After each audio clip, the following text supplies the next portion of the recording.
ذرا نازیہ اپی سے پوچھے کہ یہ دوائی کس ڈاکٹر نے لکھی۔ حریم نے عمر کی بات آگے بڑھائی اور ایک ایسا وار کیا جس نے عمر کے دماغ کے بند دریچے کھول دیے۔ اس نے احمر کے قریب ہو کر تلخ لہجے میں پوچھا، احمر تم تو بہت سمجھدار تھے نا، تم نے وہ ویڈیو دیکھ کر مجھ پر یقین کیا تھا نا، اب ذرا اپنے دماغ سے سوچو، جب کوئی بچہ ڈوب رہا ہوتا ہے تو کوئی بھی انسان پہلے موبائل نکال کر کیمرہ آن کرتا ہے اور ویڈیو بناتا ہے، یا پھر کیمرہ پھینک کر بچے کو بچانے کے لیے بھاگتا ہے۔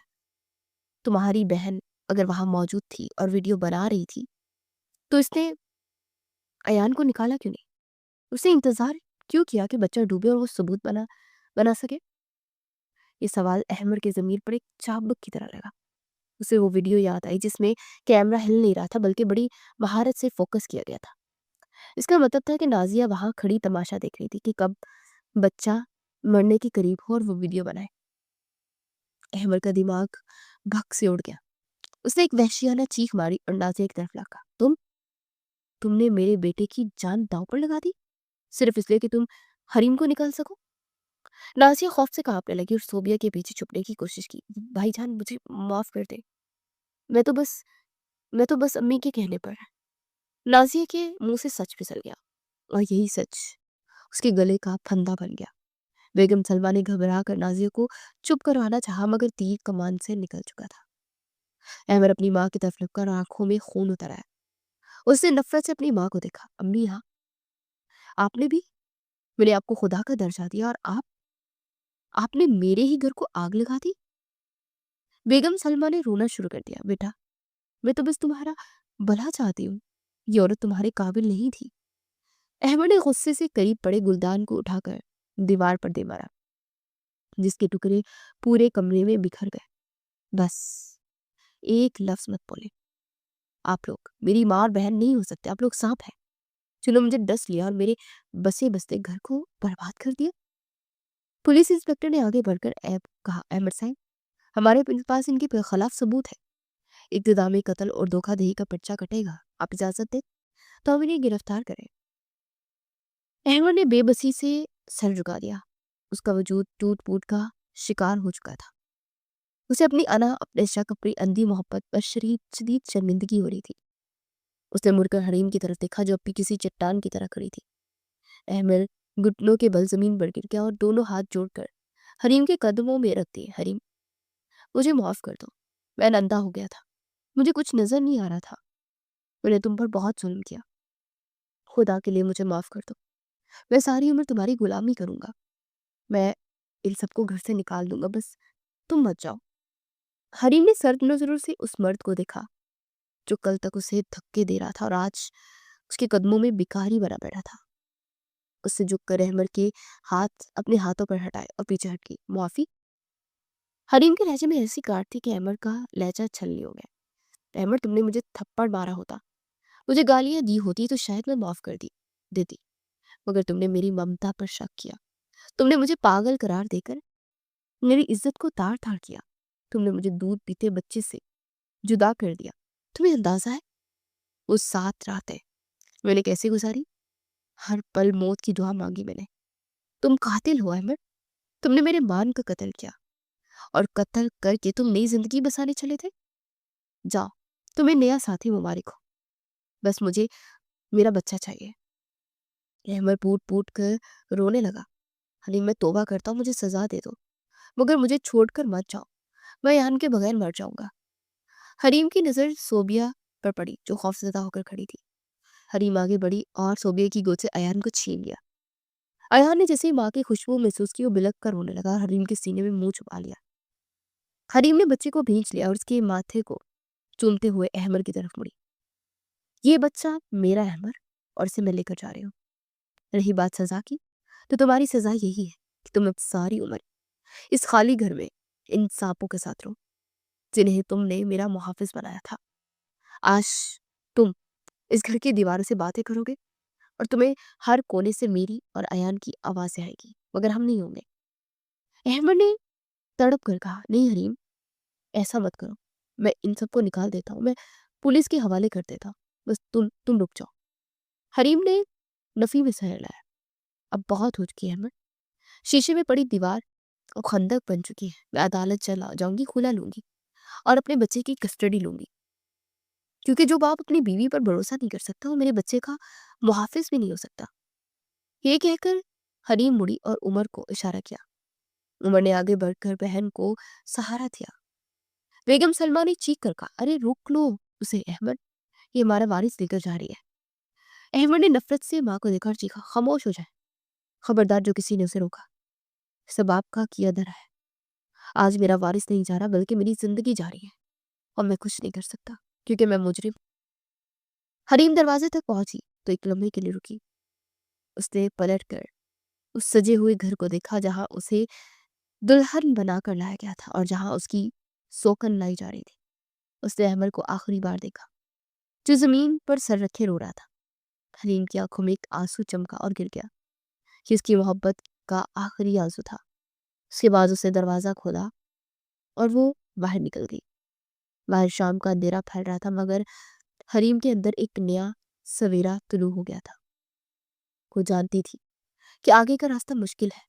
اکیلی عورت اور چھوٹا بچہ زمانے کی سختیاں جھیلیں گے، مگر وہ یہ جانتی تھی کہ وقار کی زندگی ذلت کی آسائش سے 1000 درجہ بہتر ہے. احمد پیچھے بھاگتا ہوا دروازے تک آیا مگر حریم گاڑی میں بیٹھ کر جا چکی تھی. گاڑی سٹارٹ ہوئی، دھول اڑتی ہوئی دور نکل گئی. احمد وہی چوکھٹ پر گر گیا.